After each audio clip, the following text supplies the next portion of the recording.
সংস্কার বিচার ও পিআর পদ্ধতির ভোট সহ 7 দফা দাবিতে রাজধানীর সোহরাওয়ার্দী উদ্যানে চলছে জামায়াতে ইসলামের সমাবেশ। এতে প্রধান অতিথি দলটির আমির ডক্টর শফিকুর রহমান। জামায়াতের সমাবেশের সর্বশেষ খবর নিয়ে যুক্ত হচ্ছেন সহকর্মী শাহিদুজ্জামান সাকিব। সাকিব, যেহেতু সমাবেশ শুরু হওয়ার ঘণ্টাখানিকও পেরিয়ে গেছে, আমরা জানি 2টা থেকে সমাবেশ শুরু হয়েছিল। এই মুহূর্তে জামায়াতের নেতারা মঞ্চে কি বলছেন, এবং আরেকটি বিষয়টা জানতেই চাই যে অন্যান্য দলের নেতাকর্মীদেরও এখানে আসবার কথা রয়েছে, কারা সেখানে এসে উপস্থিত হয়েছেন?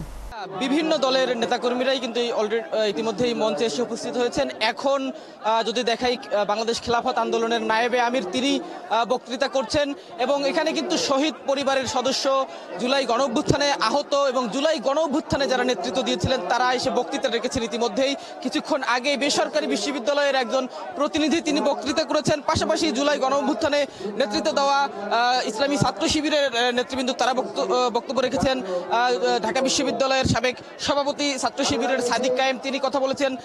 ইসলামী ছাত্র শিবিরের কেন্দ্রীয় সেক্রেটারি নুরুল ইসলাম সাদ্দাম তিনি বক্তৃতা করেছেন। খেলাফত আন্দোলনের আমির তিনি এই কথা বলেছেন। নায়েবে আমির তিনিও কিছুক্ষণ আগে কথা বলেছেন।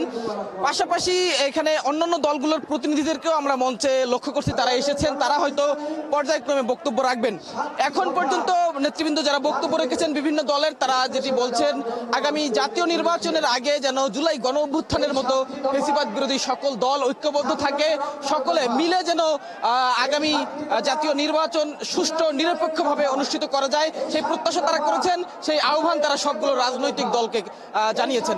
এবং জুলাই গণঅভ্যুত্থানে যারা আহত হয়েছেন, শহীদ পরিবারের সদস্য যারা রয়েছেন, তাদের পরিবারের পুনর্বাসনের দাবি যেহেতু জামাত ইসলামী রয়েছে, সেই দাবির পক্ষেও নেতৃবৃন্দ কথা বলেছেন। পাশাপাশি লেভেল প্লেইং ফিল্ড নিশ্চিতের দাবি, সেই দাবিগুলোর পক্ষে বিভিন্ন দলের যারা নেতা বক্তব্য রেখেছেন তারা সহমত প্রকাশ করেছেন, দাবির প্রতি সংহতি জানিয়েছেন।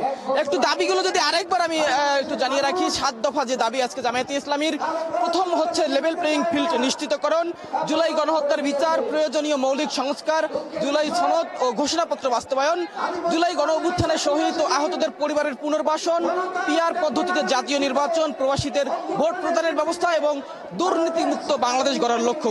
এই সবগুলো দাবির পক্ষে এখন পর্যন্ত যে নেতারা বিভিন্ন দলের কথা বলেছেন, বক্তৃতা করেছেন, তারা সকলেই সেই দাবিগুলোর পক্ষে সংহতি জানিয়েছেন, এবং জামায়াতের এই দাবিগুলো যেন সরকার মেনে নেয়, এবং এই দাবির পক্ষে যেন সবগুলো দল এক থাকে, ঐক্যবদ্ধ থাকে।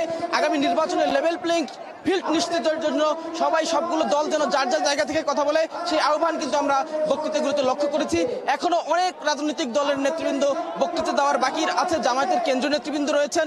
আজকে এই সমাবেশের সভাপতিত্ব করবেন জামায়াতের আমির ডাক্তার শফিকুর রহমান, তিনি রয়েছেন। তিনি হয়তো গুরুত্বপূর্ণ বার্তা দিবেন কর্মীদের উদ্দেশ্যে এবং দেশ ও জাতির উদ্দেশ্যে। আমরা হয়তো সেসব খবরও পরবর্তী সংবাদ সংযোগে জানিয়ে দেব।